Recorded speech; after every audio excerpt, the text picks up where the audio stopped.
dass wir nicht alle Flecken zubauen sollen. Hat sich Bayern noch vor ein paar Jahren zum schönsten Dorf Bayerns beworben. Ausschaut zum Bergsteigerdorf, kann sich Westerham beim Wettbewerb zum schönsten Industriegebiet Oberbayerns bewerben. Seid ihr mal nicht fest, aber ob da jetzt noch Umgehungsstraße durchfahren, das war auch so wurscht. Apropos Umgehungsstraße. Ich kann mich gut erinnern, dass ich vor ein paar Jahren einen atemberaubenden Vorschlag gemacht habe. Und zwar den der freischwingenden Brücke von Aschbach bis Kugelow. Ja, besser waren die anderen Vorschläge, ja nicht.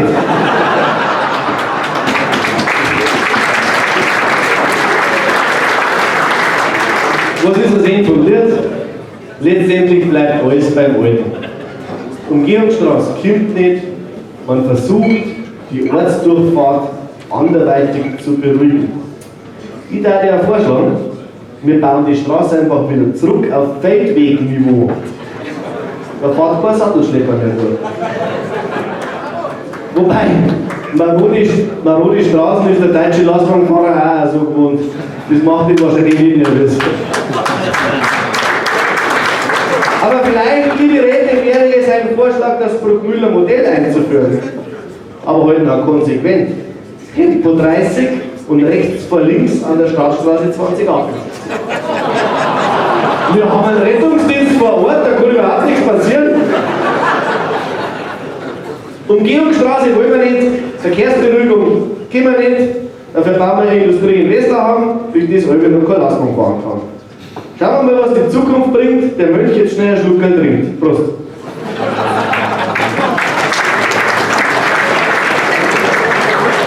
Ja, wo man auch gerade beim Hochwasserschutz waren, nachdem er jetzt Land auf, Land ab alles Mögliche unternommen hat, stellt man fest, dass der mitten im Überflutungspolder liegende Strommasten nicht fluttauglich ist. Also entweder macht man jetzt einen wasserdichten Gummisockel oder einen Damm drumherum, steht um. Ja, überhaupt ist mit dem Hochwasser so eine Sache. Da muss man doch, da wollen wir doch, da kann man doch sozialen Wohnbau bauen, Ellerbatsch. Du musst in die Röhre schauen, weil auf dem Grund, da wo das geht, da ist das Gerät, weil man noch im Wasser steht.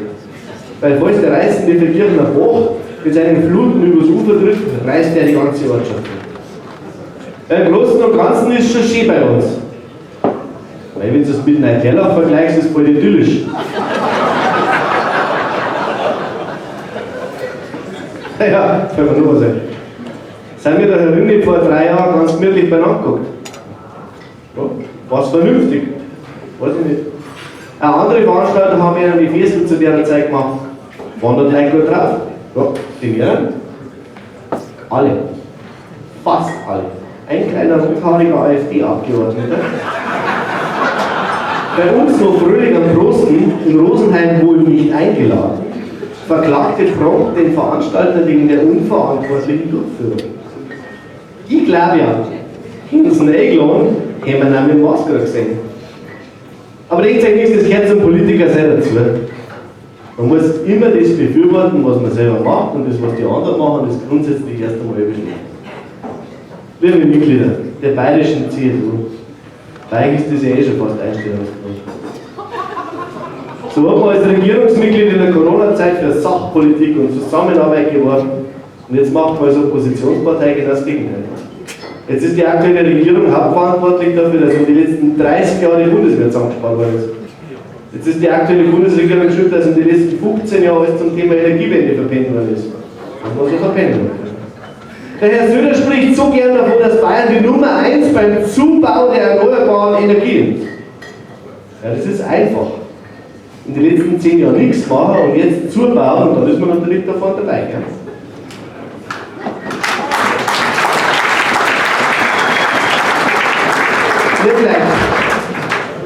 Wenn auf jedem öffentlichen Gebäude schon vor 15 Jahren PV-Anlagen montiert, auf jedem Hallenbad eine Solaranlage montiert gewesen wäre, dann hätten wir jetzt nicht die damische Diskussion, dass man aus Angst der Stromgang aus Atomkraftwerke wieder laufen lassen müssen und Kohlekraftwerke wieder aktivieren müssen.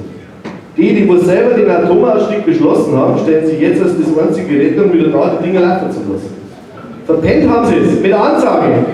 Wir haben ernsthaft öffentliche Schwimmbäder mit Öl und Gas geheizt, statt Solaranlagen aufzuschrauben. Warum? Das ist billig und einfach war.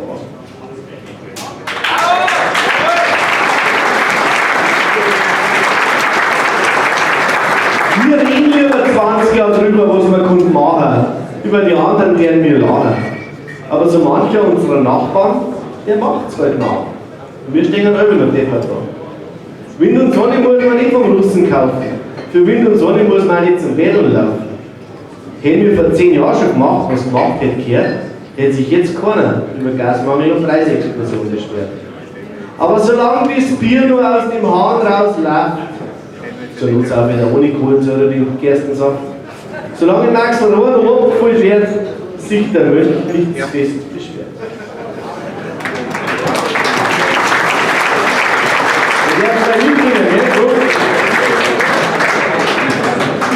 Ja, eigentlich ist das schon komisch, gell?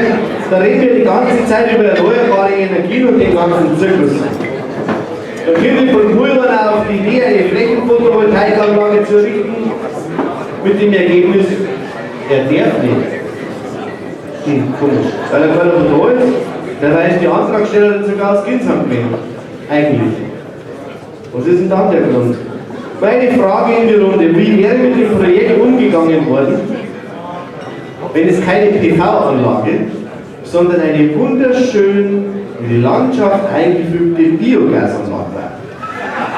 So eine Biogasanlage, die wo man Mais reinschmeißt, den man mit dieselbetriebenen Schleppern aus dem Umkreis von 50 Kilometer herkauft. Hätten wir es mal genehmigt. Das ist ein Zugschert. Beim gleichen Atemzug macht nämlich die Gemeinde selber so eine Anlagen. Aber halt das Überdachungsanlagen von gemeindlichen Parkplätzen. Und in Feldkirch, da hat man bereits im August 2012, ja, 2012, ihr habt es richtig gehört, hat man sich schon mit dem Thema Windrad beschäftigt. Martina, da warst du noch nicht einmal aus der Schule heraus. Das war kurz nach dem Wahlkrimi 2011 mit dem Dieter K. aus K. und dem Bernhard S. aus W. Und dem Martin O. aus W. Aber der ist auch nicht da heute. Ja? Das war übrigens der 13.3. damals, gell? Bloß dass das wisst, ich habe recherchiert. Da war natürlich nicht absehbar, dass man sich mit dem Thema Energiewende auseinandersetzen muss. Der Herr Bergmüller hat damals gesagt, so ein Schmarrn, das braucht es nicht. Damals war man sich einig, dass das nicht in Zukunft sein kann. Das ist wie mit dem Internet, das hat sich auch nicht durchgesetzt.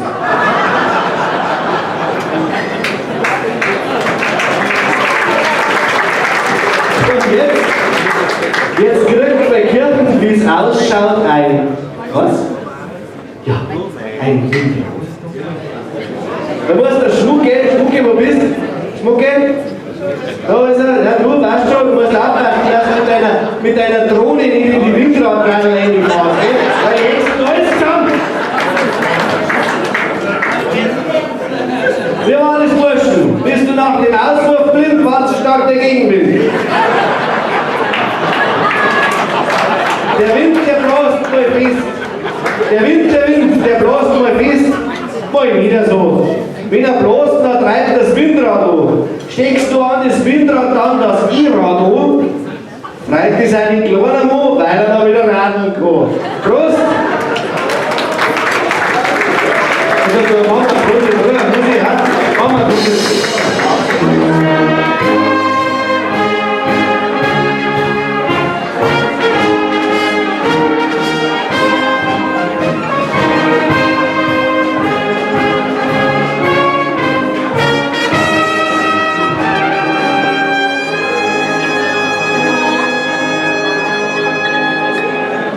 Ja, da gibt es Leute, die was sagen, in 3 Jahren. Ja, lieben schon. Da macht es eine Windradparty. Ja, was braucht man denn in so einer Chlor? Ja, ein Wasserspeicher ohne Chlor. Darum wird ein Wasserspeicher errichtet, groß und rein. Der soll ohne Arschbach sein. idyllisch gelegen, hinterm Berghotel, soll er errichtet werden. Bemüht haben sich Ingenieure, Architekten und lauter gescheite Damen und Herren. Also so ein Projekt, minimal teurer wird als geplant, das ist geschenkt. Dass es so ein Projekt länger dauert als gedacht, das ist auch geschenkt. Ganz wichtig ist nur, dass das neue Objekt zu den kreislichsten Bauten in der ganzen Geburt zählt.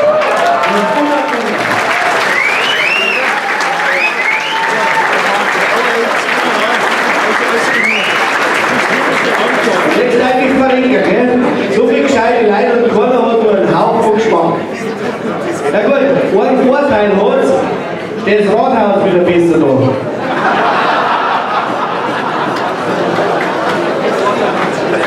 Apropos Rathaus, blamieren können sich die anderen mittlerweile auch ganz gut. Ja, in Brückmühl hat man sich gedacht, was die in Verkirch können, das können wir leicht. Wenn wir schon keine Kindergärten mit Tiefgarage bauen, dann kehren wir doch unser altes Rathaus, tragen wir mit dem Zahnbürstel einen Fuß runter, um vollkommen überteuert jahrelang zu sanieren. Aber dann hat sich der Richard gedacht, das ist ja nicht langweilig.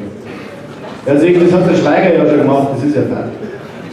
Wenn die Orblinger für 50 Millionen ein Grundstück bauen können, dann reißen wir halt das aufwendige entkernte Rathaus doch weg. Und dann überlegen wir uns, was wir am Schluss machen.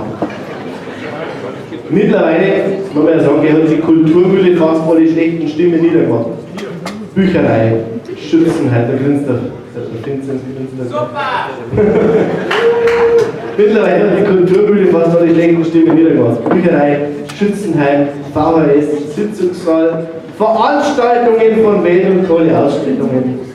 Alles unter einem Dach. Dass man kein Rathaus hat, geschenkt. Die Orblinger haben ein Rathaus. Ganz sogar ein schönes. Also im Vergleich zu Kulmermann. Aber die tolle Holzfassade, die ist mittlerweile eine Verkehrsgefährdung und muss sündhaft teuer erneuert werden. Hätte ja keiner ahnen können, dass das auf der immer feuchten Seiten der Münchner Straße aus der Feiner fängt. Also ich glaube ja, gell, dass in so manchen kommunalen Gremium in den letzten Jahren schon Vorbereitungen getroffen wurden, um auf die Cannabis-Legalisierung vorbereitet zu sein. Die FDP sagen, gell, ihr seht es ja als ein Herzensprojekt. Aber bei manchen anderen glaube ich, dass schon seit Jahren fleißig gesucht wird. Was da zusammengeschustert worden ist in den einzelnen Gemeinden. Übrigens, habt ihr es noch gar nicht mitgekriegt, gell? Die Burschen, damit halt alles modern ist, haben die Schnapsbar ein bisschen kleiner gemacht und haben einen kleinen Coffeeshop daneben errichtet. Da wird der Verkirchner Osthang verkauft. Frisch geernteter Mordberg. Übrigens, noch was zum Thema Zeitenwende, wo ich gerade dabei bin. Gell? Aufgrund der rasant steigenden Inflation kann Bier heuer auch mit Wertgegenständen gezahlt werden. Es wird nach Kohlen und dann wird es in Bier und Schreinern ausgezahlt. Also so Wertmarkenmäßig. Nein, schaut's. Da kann man der Toni und der Höss nackeln sich schon gut so aus.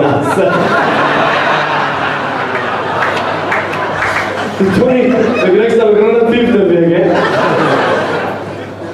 Blödes, gell? Wenn das Geld immer weniger wert wird und die Gemeinde Millionen vor sich herschiebt. Da hätte man vor ein paar Jahren noch richtig was gekriegt. Und wenn es so weitergeht, dann könnt ihr euch vielleicht den Parkplatz vom Rathaus nicht herlassen für die paar Millionen. Aber da können sich dann die grünen Klimaaktivisten besser hinbauen. Sind heute übrigens Veganer da. Achtung, Veganer, Vorsicht, wichtig, ja? Veganer sind nicht zu verwechseln mit Vaginern. Er braucht ein bisschen, aber dann ist er gut. Ja?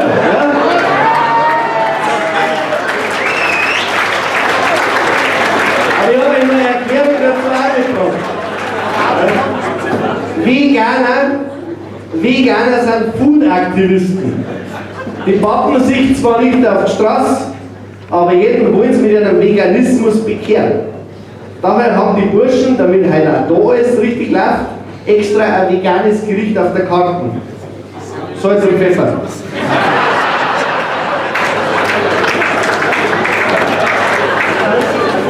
Die Vagina, gell, dass wir das auch gleich abklären, die Vagina haben zwar eine eigenartige Menschengattung, und sie haben es auch gewohnt, dass die Leute bei ihnen auf der Straße flanken. Das sind dann die Schnapsleichen vom Faschingszug. Und sie versuchen momentan auf hinterhältige Weise im Herzen der Gemeinde Fuß zu fassen. So haben sie es tatsächlich, was man vor Jahren noch nicht für möglich gehalten hätte, geschafft, einen Bürgermeisterkandidaten heranzuzüchten. Ja, die Beikirner, die waren jetzt nach dem letzten Randbezirkler so erschlagen, dass sie es nicht geschafft haben, die Frau Neusterlich oder die Frau Weber zu überzeugen. Aber gehen wir vom Faschings- und Essensaktivisten zu anderen Schlägefinger. Für alle, die sich in der Gemeinschaft der Reichsbürger zugehörig fühlen, haben wir heute übrigens auch ganz wichtige Informationen dabei. Nein, das Bier kann nicht mit selbstgedruckten Scheinen bezahlt. Die Bedienung kann auch nicht als persönliches Eigentum gesehen werden. Und wer meint, er sei König seines eigenen Königreichs, der kann auch in seinem eigenen Königreich auf der Stammbier festgehen. Ich war das total schmerzfrei.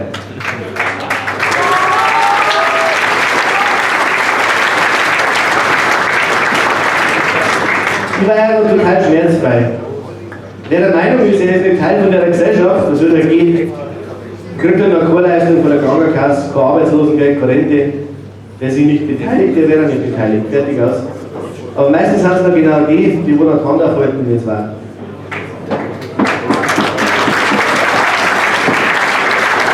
Ja, bei uns ist alles so scheiße, so schlecht ist alles bei uns, wir leben in der Diktatur. Der Frau Eigner, was passiert morgen? Der, wo sich in München vor den Landtag hinstellt und öffentlich verkündet, dass der Markus ein Spinner ist. Nicht früh, sonst hätten sie mit dem halben Landtag schon gesperrt. Oder in Berlin, fahrt einmal auf Berlin, guckt euch vor das Kanzleramt mit einem Schudel, Olaf, du Dotschen. Der Olaf versteht das nicht. Aber ansonsten wird noch nicht viel passieren. Jetzt macht das einmal am roten Brot oder in Ankara, und der wird dann den Olaf zu Duschen draufstehen, das ist auch klar. Ja? In Peking werden Leute nicht in Corona-Quarantäne gesteckt, nein, die werden in ihrem Wohnblock eingeschworst. Aber wir haben eine Diktatur. Das spielen wir wohl nicht, ne?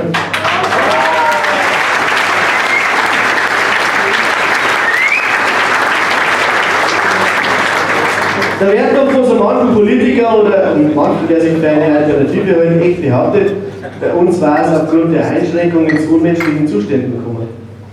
Die einzigen unmenschlichen Zustände bei uns waren doch, wenn man es genau nimmt, dass man wegen den Idioten, die was Scheißhauspapier horten haben müssen, einmal mit dem Zehwagen anschauwischen haben müssen. Nein, ich streite überhaupt nicht ab, dass viele, viel zu viele, wirtschaftlich an der Situation in den letzten Jahren zugrunde gegangen sind. Und es war doch kein deutsches Phänomen. Fragt einmal den Wirt in Italien oder in Portugal oder in Österreich, der was gekriegt hat. Nein. Aber wir haben eine Diktatur, der das sagt. Von uns, die wo wir da herumhocken, haben die mehreren von uns Prehrer geworden und nicht vom Sparen. Aber in Schimpfwort im Jahren haben wir irgendwas. Liebe Politiker, liebe Leute, liebe Politiker oder, nochmal, liebe Leute, ob Politiker oder nicht, weil wir auf die anderen schimpfen, ist das blöd. Dann schimpft man nicht. Stehst mal lieber an, damit ich weiter lecker kommt.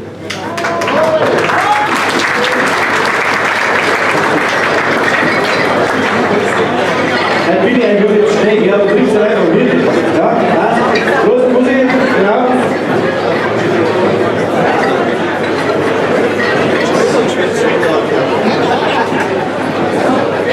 Ja, nein. Vincent, wo bist du? Da ist er. Link, wunderbar. Im Herzen von Bruckmüller strahlt dem Schaberlbild sein neue Perle.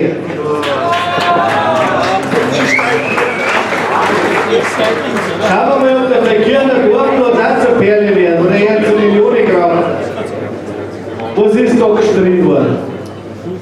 Das ist übrigens das, was mir häufig wieder auffällt. Bevor man sich auf was einigt, streitet man halt. Und es wird so lange gestritten, allein schon, weil es Streit so schön ist, dass danach keiner mehr weiß, was er eigentlich will. Seit über 10 Jahren diskutiert man rauf und runter. Der Dorfplatz, der Ort, der leidet da am meisten drunter. Was braucht man im Verkehr, was braucht die Bücherei, das soll noch die entscheidenden Fragen sein. Aber wir dagegen bauen mit Leidenschaft. Kindergärten, Turnhallen, Kulturzentren, Tiefgaragen, Trachtenheim. Aber irgendwie ist beim Bau schon klar, dass der Plan, der umgesetzt wird, schon immer passend war. Vielleicht